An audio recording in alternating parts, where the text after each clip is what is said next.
Hablaremos ahora de literatura y electricidad, un tiempo para acercarnos a la lectura y a la investigación. Unimos en este espacio dos ramas del conocimiento aparentemente distintas, pero que nos conducen al mismo objetivo, la reflexión y el conocimiento.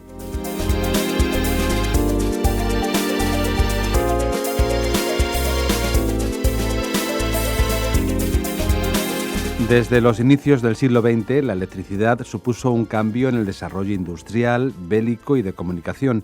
Ese desarrollo abrió el paso a la electrónica y más tarde a la informática. La literatura, a través de la experiencia y la ficción, se hace eco de la sociedad en la que se desarrolla. Les invito a seguir este programa escuchando la música Así habló Zaratustra, una composición de Richard Strauss que sirvió como música identificativa a la película 2001, Una odisea en el espacio, de Stanley Kubrick, una aventura de ciencia ficción que también fue una aventura literaria.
Hoy vamos a hablar de literatura y electricidad. Conmigo en el estudio me acompañan María García Lorenzo. María, ¿qué tal? Bienvenida. Muchas gracias, Miguel. Buenos días. Un saludo y gracias por venir a esta petición. María García Lorenzo es profesora en la Facultad de Filología, ya es profesora de literatura norteamericana, entre otras materias, ¿verdad? Eso es, sí. Y nos acompaña también como invitado Pepe Carpio. ¿Qué tal, Pepe? Buenos días, Miguel. Pepe Carpio es catedrático en la Escuela de Ingenieros Industriales, profesor de electricidad, electrónica y control. Y Ese control. Es el nombre del departamento. Lo mío es electricidad. Electricidad, muy bien. Decía al principio que el título es Literatura y Electricidad 2 porque hubo una primera parte que yo recomiendo a todos los estudiantes o los que siguen este espacio de programa. Se queda colgado en Canal UNED, en canalunet.com. Si acuden a la página de la UNED, ahí lo pueden encontrar. Si es por fechas, se emitió el 19 de noviembre. También se puede buscar por autores o por materia, por título. O sea que no tienen excusa. Como es un tema muy, muy amplio, comenzamos, como las buenas obras, por el principio. Yo recuerdo que hablabas hasta de Tales de Mileto, Pepe. Sí, los orígenes de la electricidad, al menos como fenómeno físico, como algo que se veía en la naturaleza, pues ya los griegos lo vieron, es decir, simplemente pues eso, cuando la piedra de ámbar o un trozo de ámbar se frotaba, pues se atraía pelusilla de la ropa o en ambientes muy secos al quitarse pues una capa de lana o de cualquier cosa, pues se veía que había pequeñas chispas y la electricidad a lo bestia, pues ahí están las tormentas, lo que hablamos del fuego de los dioses, bueno, pues eso son manifestaciones eléctricas y por eso referencias hay. Como hablamos en otro programa, por conectar estos dos, a partir de principios del siglo XIX, es cuando dentro del grupo de científicos que querían empezar a sistematizar todo lo que era la naturaleza y hacer lo que es lo que entendemos hoy como ciencias, pues empezaron a buscar y a entender esos fenómenos e intentar explicarlos y dotarle de un cuerpo científico. Eso fue a lo largo del siglo XIX y ya a final del siglo XIX y principio XX, cuando ya todo eso se supo y un poco la figura final, como nuestros oyentes oirán oyendo ese primer capítulo, esa primera parte se sistematiza, Maxwell lo sistematiza en sus 4 ecuaciones, las famosas 4 ecuaciones de Maxwell, que es la base del electromagnetismo, y a partir de ahí pues empieza lo que es la ingeniería eléctrica, lo que yo más me dedico, que es la aplicación de la electricidad pues a todo lo que tenemos, es decir, pues a la generación, el transporte, la distribución de electricidad, su consumo, y de lo que vamos a hablar hoy es, bueno, nos quedamos en el episodio, eso ya casi estamos diciendo que va a haber un 4 y un 5 5 y un 6. En el programa anterior Todo se andará. Nos quedamos ahí en ese final del siglo XIX, principio del siglo XX, pues hoy vamos a hablar un poco de, ya no tanto de electricidad, sino de a qué ha dado lugar esa electricidad, que fundamentalmente es la electrónica y la informática, que evidentemente, como nos comentará María, pues tiene, vamos, en la literatura y sobre todo en la literatura del siglo XX y la norteamericana, es decir, que de lo que ella hace, pues seguro que sin ser consciente hasta hoy, yo creo que sabe ya más casi de electricidad que yo. Sí, porque es muy aguda, observadora e investigadora. Entonces, eso no me extrañaría, Pepe. Pero yo creo que no se trata de hacer un pulso aquí de lo que sabe cada cual, ¿verdad? Porque iba a ganar ella. Sí. Precisamente yo creo que además, el éxito, yo lo digo por comentarios también que me han llegado, el que se haga un espacio de radio interdisciplinar, porque es verdad que tenemos un poco, incluso nosotros desde la casa, Pepe, la manía de programas, bueno, está bien, por supuesto, que se dediquen programas a ingeniería, a filología, a sociología, a cada aspecto, como están distribuidas las facultades. Pero yo creo que cuando se hace este tipo de cruces, de fusiones, yo creo que enriquecen además la forma de ver las dos materias, tanto literatura como ingeniería. Claro, entonces eso yo creo que es el éxito, y más en este tipo de programas que tienen que ser divulgativos, que atraigan a los estudiantes, por supuesto, pero gente que no es estudiante y que se acerca, que es una labor también de difusión, de labor de universidad, ¿no? Claro que sí. Pues eso, si usted nos está escuchando y no es alumno de la UNED, no cambie de emisora. Esto siga. Bueno, comentabas, Pepe, que nos habíamos quedado en los principios del siglo XX, habías hecho todo un desarrollo del siglo XIX sobre todo, pero luego el campo científico de la electricidad, cómo se ha desarrollado, cómo a partir del siglo XX, que ha sido la gran explosión, yo creo, hasta llegar un poco a lo que ya hablarás, la electrónica, informática, que es lo que adelantabas. ¿Cómo fue ese desarrollo? Sí, bueno, pues eso, nos habíamos quedado en algunas figuras como Tesla, fue un gran científico y sobre todo un gran ingeniero, que es el que dotó de la aplicación de la electricidad, los desarrollos de las máquinas eléctricas y de todo lo que está en la industria eléctrica, pues él fue uno de los pioneros. Hablamos de la guerra, entre comillas, comercial que entabló Edison contra Westinghouse por los dos sistemas de producción y uso de la corriente, que era la corriente continua que defendía Edison y la corriente alterna, que era Westinghouse con Tesla como una especie de ingeniero jefe de todos sus desarrollos. Ganó, evidentemente, la energía alterna, que es la que tenemos hoy en día, y entonces, pues bueno, luego lo que se ha ido haciendo, digamos, es crecer los sistemas, cada vez hacer centrales más que podrían producir más energía, líneas y sistemas de transmisión que permitían transportar esas mayores cantidades de energía a mayor tensión, lo que da lugar a menores pérdidas, entonces se puede ir a más lejos, y el consumo. Entonces yo creo que casi de lo que vamos a hablar es un poco del consumo. Una de las aplicaciones que vimos de la electricidad y de todo lo que referido a la electricidad, cuando hablo de electricidad a veces se debe pensar electromagnetismo, que es exactamente lo mismo, las dos cosas. Fue el telégrafo, es decir, el telégrafo con Graham Bell, que patentó el sistema de telégrafo, y entonces eso fue en el año 1876. Ya pegando un pequeño salto de unos años, pues se desarrolló todo el telégrafo, pero siempre estaba de alguna manera asociado a que tenía que haber un conductor eléctrico, un hilo por el que circulaba la corriente. A través de esas leyes de Maxwell se vio que las ondas electromagnéticas existían, se podían producir y se podían recibir. Luego, ¿por qué no hacer esa transmisión de información sin el cable? Y entonces eso es lo que dio lugar al telégrafo sin hilos, que fue la radio. Entonces, pues en la que estamos ahora precisamente. Pues eso fue Marconi al final del siglo XIX, en 1897, montó ya la primera estación de radio en Inglaterra. Al año siguiente, en 1898, se hizo la primera transmisión cruzando el Canal de la Mancha para demostrar que no había un soporte físico, no había un cable, simplemente era por el aire, se podía transmitir esa información. Era información tipo Morse, y en el año 1901 ya se hizo la primera transmisión de información que cruzó el Atlántico entre Inglaterra y Estados Unidos. En paralelo, este ingeniero que se llamaba Tesla, que hemos hablado antes, pues también hizo sus desarrollos y llegó a las mismas conclusiones de Marconi, es decir, que de las ondas electromagnéticas se podían producir se transmitían por el aire como medio y se podían de alguna manera recibir, y entonces pues hizo también sus patentes. Durante muchos años ha habido una guerra comercial entre quién es el inventor de la radio, si Tesla o Marconi. Para todos nosotros siempre decimos Marconi, yo creo que por ser italiano un poquito más cerca, ¿no? Pero ahí como los que mandan en tema de patentes es el Congreso de Estados Unidos, hacia mitad de los años 40 decidió que el inventor había sido Tesla, con lo cual se ahorraba un montón de demandas de todos los herederos de Marconi por los usos de la radio durante la Primera Guerra Mundial. Pero bueno, esa radio para transmitir información.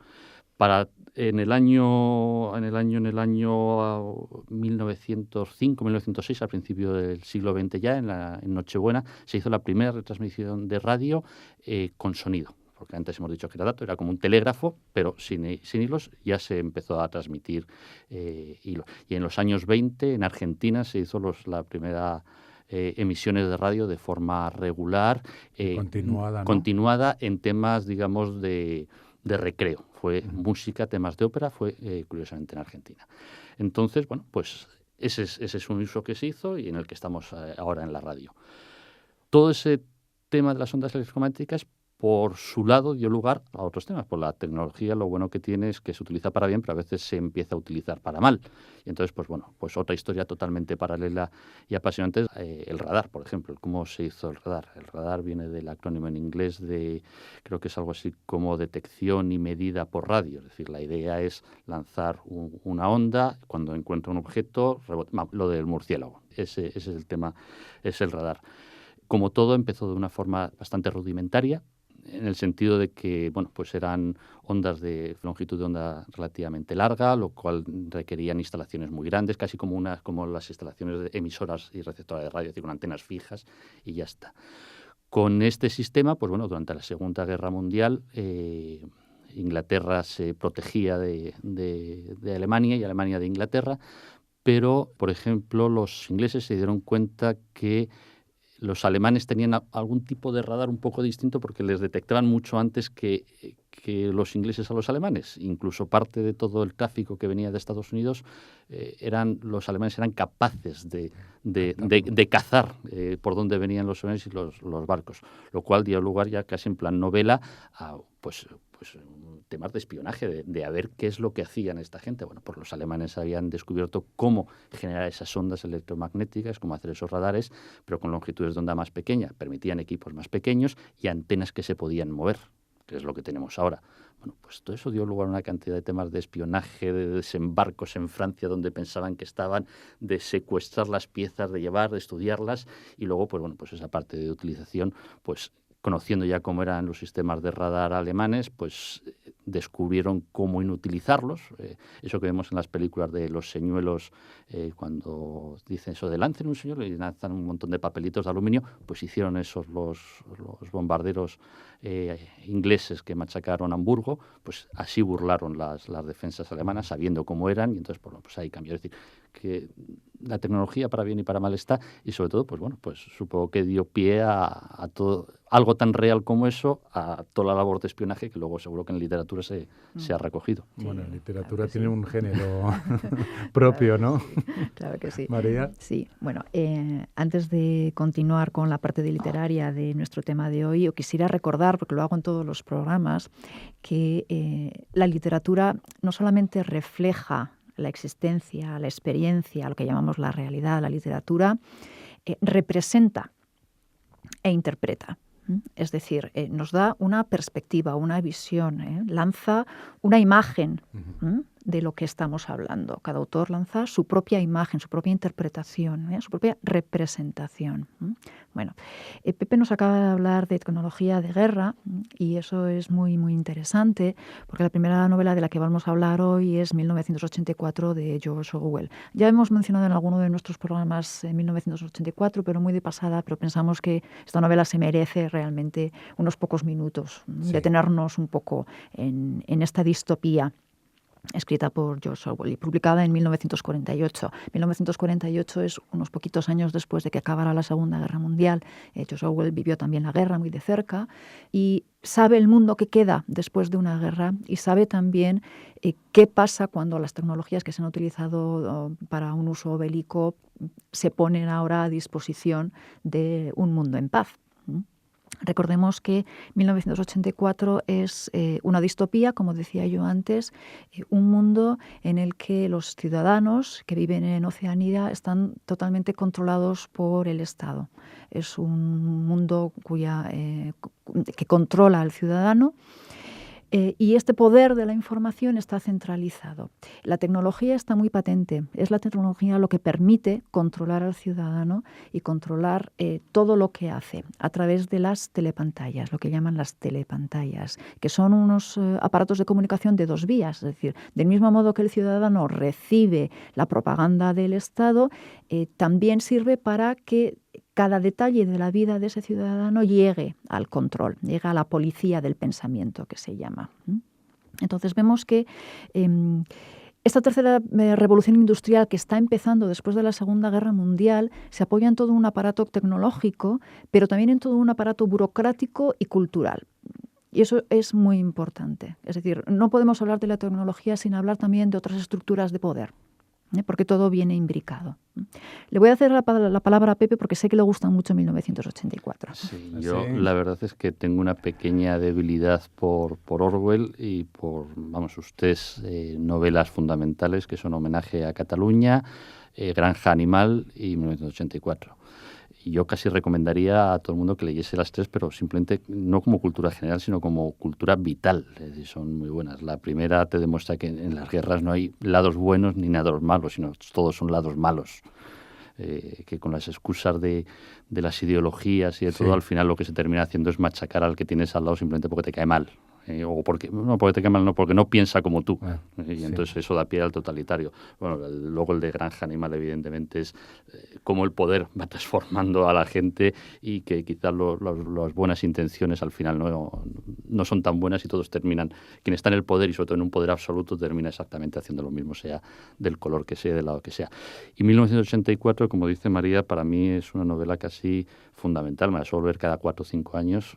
Y es que la revisas cada cierto tiempo. Sí, pero la reviso, pero para darme cuenta que desgraciadamente es que cada vez vamos a más, porque es un poco el destrozar al individuo en aras del bien ese colectivo y de la sociedad, machacar al individuo hasta el punto prácticamente de eliminarlo como individuo. Simplemente pasan a ser números. Ahí la tecnología es una parte importante. Es una tecnología, digamos, que Orwell tampoco entra a hacer unas grandes descripciones, es decir, no te cuenta cómo es, pero simplemente que existe algo de la pantalla, como decía María, que permitía no se podían apagar, por ejemplo, siempre estaban en funcionamiento, es decir, siempre se le estaba mandando consignas al individuo, siempre se le estaba machacando con la propaganda, pero también servía como forma de espionaje del individuo, es decir, constantemente se estaba oyendo y tenía que haber un montón de gente,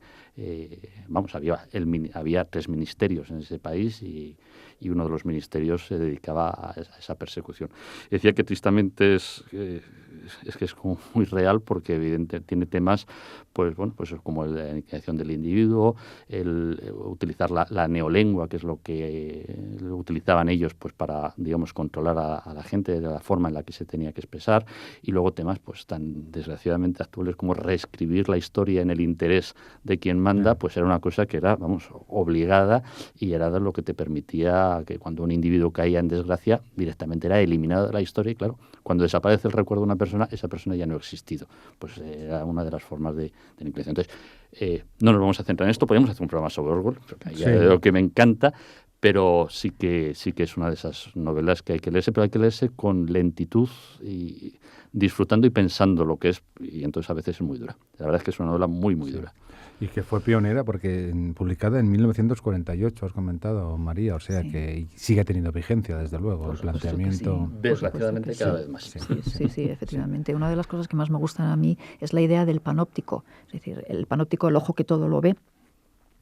que desgraciadamente vivimos en una sociedad del panóptico, tenemos cámaras en todas las esquinas.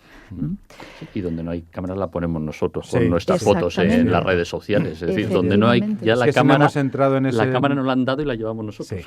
Eso es, sí. Más libros.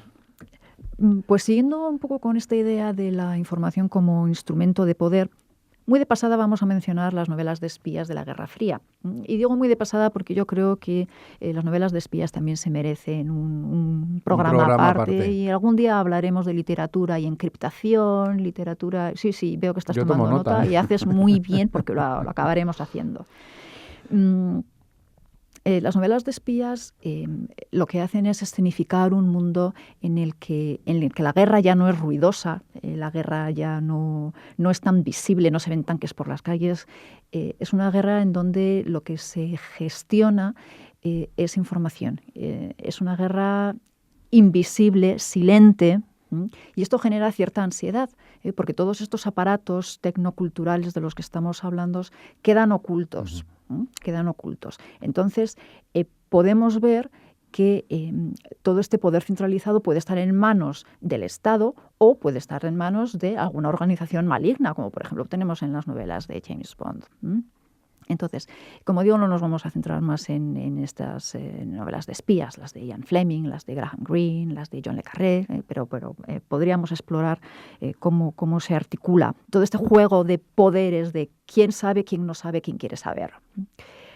Podemos dar un salto hasta 1968, que es cuando se publicó la novela 2001, Odisea del Espacio.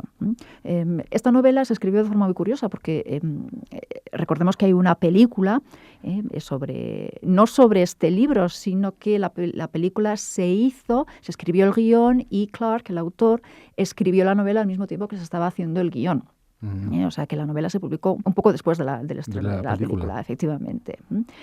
Pero es una novela muy interesante porque, aparte de avanzar ciertas cosas con las que estamos viviendo ahora, por ejemplo, los periódicos electrónicos, que es muy curioso, es que esta premonición nos habla de un superordenador. Pepe quizá quiera presentar un poco la idea de las computadoras antes de que pero en eso de avanzar...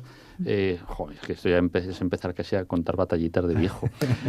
Pero como es de la UNED, y yo creo que merece la pena, cuando se montó en el año 94, es decir, ya va a hacer 20 años, el sistema de videoconferencia, la UNED fue pionera, es decir, la videoconferencia en la UNED surgió a partir de la red digital de datos que se puso con motivo de las Olimpiadas de Barcelona, se puso ahí, luego se experimentó y a partir del 94, digamos, Telefónica se puso como comercial. Y una de las primeras aplicaciones que se hizo de videoconferencia fue la UNED. Y la UNED, en aquella época me acuerdo que hacíamos un montón casi de shows con Telefónica y con la Universidad Politécnica de Madrid para vender lo que era la videoconferencia. Bueno, pues uno de los ejemplos que poníamos siempre era la película 1984.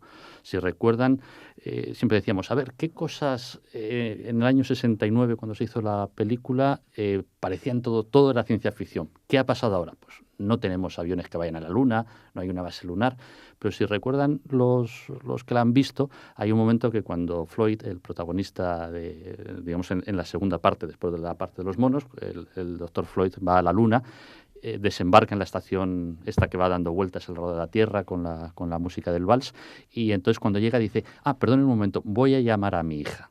Y entonces se mete en una cabina y ¿qué es lo que está haciendo? Una videoconferencia. Entonces, pues es un ejemplo de la anticipación. Pero bueno, a lo de los ordenadores. Venga. Vamos a los ordenadores. Ponemos la parte tecnológica de la electricidad, eso que estábamos hablando antes de la radio, para poder manejar esas ondas. Se empezó a tener que utilizar nuevos instrumentos, nuevas cosas. Bueno, las válvulas de vacío necesitaban para amplificar esas señales radioeléctricas, esas ondas electromagnéticas. De ahí dio lugar a la electrónica. La electrónica, cuando empezó a poder integrarse, a hacerse cada vez en más la cantidad de transistores y elementos más pequeñitos, llegar a los circuitos impresos, dio lugar a que se podía manejar mucha información. Llegamos a los ordenadores. Es decir, los ordenadores empezaron en una primera época en los años 60, cuando empezaron, que eran simplemente máquinas que podían calcular muy rápidamente, y a lo largo de todos estos años, para no enrollarme, es que me enrollo muchísimo, casi llegaríamos a donde estamos ahora en Internet, es decir, que caen los ordenadores para más. Y entonces, el paradigma de ordenador, yo creo que es ese ordenador que a todos nos gusta, pero que nos aterra, es HAL, que era capaz de controlar toda la nave, de controlar la misión, pero por el bien de la misión, terminar cargándose a los seres humanos. De esas anécdotas HAL, si a cada una de las letras de HAL le ponen una más, es decir, la H, la siguiente es la I, la A, la siguiente es la B, y la L, la siguiente es la M, es decir, es IBM con una letra anterior. Fue un pequeño homenaje que hizo a la industria informática Kubrick, creo que fue Kubrick. Pero bueno, María. Sí, hablábamos antes de que todo el entramado tecnológico queda oculto al ciudadano y eso puede generar paranoia, y de hecho hay muchas novelas sobre conspiraciones, paranoias, miedos, a que de alguna manera ese entorno tecnológico se vuelva contra nosotros. Uno de los peligros puede ser que quede en manos indebidas, como por ejemplo se puede ver en alguna novela de espías, en alguna organización malvada, pero también puede ser que el propio aparato tecnológico se vuelva contra nosotros. Y es lo que tenemos en esta novela, en 2001, que la máquina toma conciencia de sí misma. Es decir, vamos a ver cómo HAL no solamente toma conciencia de sí misma como ser pensante, porque puede pensar, puede pasar el test de Turing, que creo que en alguna ocasión, en algún programa lo hemos comentado, sino que también puede planear, puede engañar, tiene libre albedrío, tiene instinto de conservación. Todo eso lo vemos en 2001. Voy a leer un poquitito, si quieres. Sí. Y casi tenemos que ir terminando. Con esto terminamos, sí. Efectivamente. Dice la novela: y hasta podía llegar el día en que HAL tomase el mando de la nave. En caso de emergencia, si nadie respondía a sus señales, intentaría despertar a los durmientes miembros de la tripulación mediante una estimulación eléctrica y química, y si no respondían, pediría nuevas órdenes por radio a la Tierra. Y entonces, si tampoco la Tierra respondiese, adoptaría las medidas que juzgara necesarias para la salvaguardia de la nave y la continuación de la misión, cuyo real propósito solo él conocía y que sus colegas humanos jamás habrían sospechado. Es decir, aquí vemos cómo efectivamente... Muy por encima de los propios seres humanos. Muy por encima, pero son los seres humanos los que lo han creado. Sí. HAL tiene una especie de ojo que controla toda la nave, que esto enlaza con la idea del panóptico que veíamos en 1984. Y eso que nos contaba Pepe, de que nosotros mismos apoyamos el panóptico, contribuimos al panóptico con nuestras propias cámaras, pues es que ya lo estamos viendo en 2001. Somos nosotros mismos los que estamos creando este determinismo tecnológico. Sí, parecía que era una obra de ficción, pero visto desde nuestra perspectiva de hoy, bueno... Hoy de ficción no tiene absolutamente nada. Nada, ¿verdad? Nada. Es decir, todavía, gracias a Dios, no ha tomado conciencia, porque si no ya volvemos a otra de las... Pero eso ya es más cine que literatura, que sería casi lo de Terminator, el día que toma realmente conciencia, entonces decide que están tan por encima de nosotros que para qué nos necesitan. Pero bueno, no, es apasionante. Bueno, y hablando de esto de Terminator, yo creo, ya por seguir hablando de todos esos programas de Canal UNED, también decir que aparte de electricidad, Literatura y Electricidad 1, que también hicimos hace tiempo uno sobre robots, cyborgs, que también... Sí, es que esto da para mucho. La literatura y la electricidad dan para mucho. Con esa manifestación tuya, Pepe, os emplazo a otro programa. Habrá más, ¿eh? Pues, habrá. Sin ningún problema. Yo disfruto porque la verdad que escuchar a Pepe Carpio, que es catedrático de la Escuela de Ingenieros Industriales de la UNED, él es profesor de electricidad y bueno, además es que lo haces muy sencillo. Para los que somos legos en esa materia, lo cuentas tan bien que no supone ningún salto ni ninguna dificultad, y eso es la verdadera labor de un profesor, yo creo, y de estos espacios de divulgación. Gracias, gracias por el piropo.